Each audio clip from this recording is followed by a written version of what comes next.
Okay. You ready yet? Yeah, what we're doing here is setting up to tap the tree. Whoop, jiggle. Yeah, you want to show the whole, Bill, describe what you're doing here?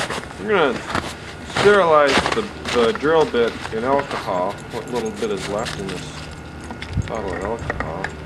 What was it about this tree that made you decide that it was a good one? Well, it gets a lot of sun, has a lot of southern exposure, even though you can't tell it from these little guys here. And it also, it's right next door to our biggest producer, so we figured just based on that, this might be a good spot. What's important about how you drill that hole, Bill? Well, slightly uphill.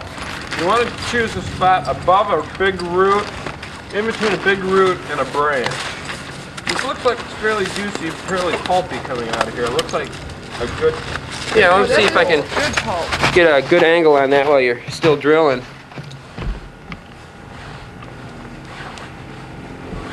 And maybe we'll get a chance to see that root formation you were talking about. Nice root. You see any sap flowing from that hole yet? Yes, I do. There's still a little apron around the hole of sap. It's a little wet there. Oh yeah, this is going to be a good hole.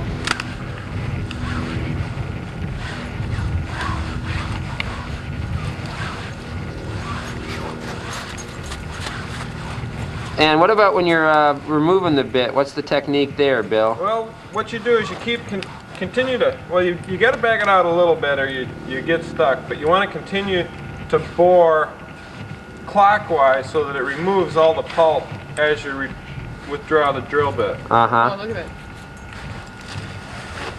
All right. You can see it, dripping pretty good there. Yeah, I'm going to go back a little bit. Okay. And what's that you're doing there, Kate? That's the tap. I'm putting a metal tap. It's got the hook for the bucket. Uh-huh. There's a little mallet. Now, oh, I can see it dripping right off that tap already. That's just beautiful. Nice choice of a tree. Yeah. Now, Bill, how do you tell when you've pounded that in far enough? Well, the resonance changes. It's almost as much hearing as it is feeling. Oh, I heard it change from a tinny sound to kind of a solid sound? Yeah. What if you tap too hard?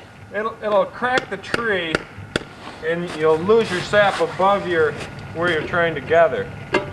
We're right above a root coming out, a bulge down there. Yeah, that's a good tree.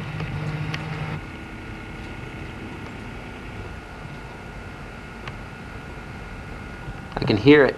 Yeah. Tippity tapping in there. I gotta get a look at that myself. And I think these fresh holes may flow a little better than the day-old holes. We still got 3 more to do, right? 2 more. I think we've got 2 taps left. Good. How many taps total are we working with here? We had 28. I counted 22 tapped yesterday, which would indicate that we'd lost a tap. I'm not really sure. We had 26 total. Is there any real difference between what we just showed with the metal tap and how you do the plastic tap? Yeah, there is. There really is. It takes quite a bit more engineering, a lot more planning for the plastic taps. You have to have your... Is that just because of the links of the plastic, or but basically the drill and putting the tap in itself, is that? It's very similar, but the sound from the sound difference when you're done pounding it in there is quite a bit more dramatic with the plastic tabs. Uh-huh. That's a steady drip. Well, let's hope we can get a couple more like this. So do you buy the plastic in these little links, or what how do you buy the tubing? We bought a 50-foot length and just cut it to what we needed. Yesterday we noticed we were a little red after working, spending all day out here, and kind of forget in the middle of winter about the suntan lotion, but we got it this morning and lathered it on freely about our bodies.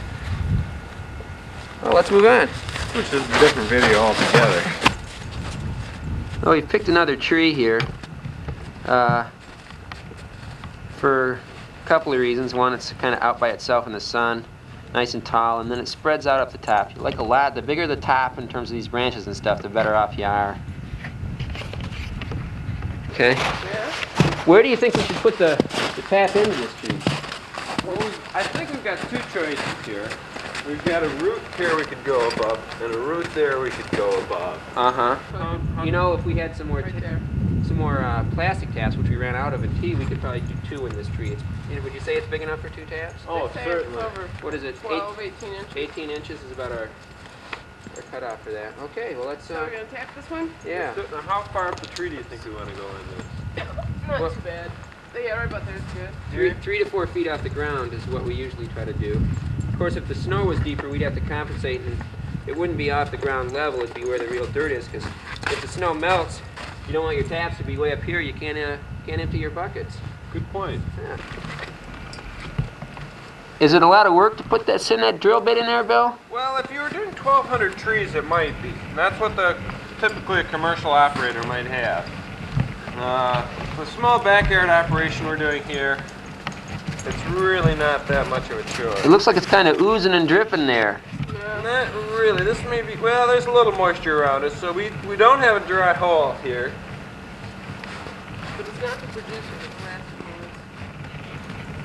one. Now, do we want to clean that? You don't want to blow into the hole, because you'll introduce... Oh, there's the sap coming down. Okay, yeah, we don't have a big buildup in there. Sometimes you might want to take a twig and clean the hole out. I'm listening for that noise again.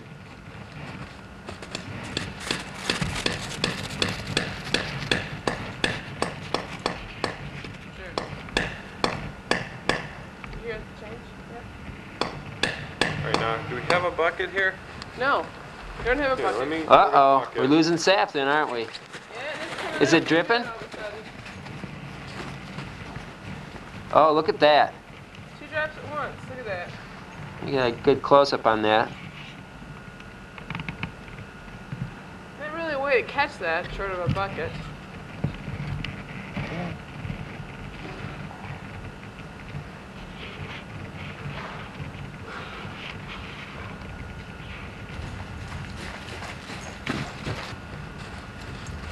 So there we are. No, that's an interesting formation. What's that, Bill? You don't get one drop, you get a multi, you get a drip, drip. Drip, Huh. drip. Kind of almost the heartbeat of the tree, you might say. I think it's got the angle. Yeah, I think you could say this tree has a heart palpitation. Do we have the...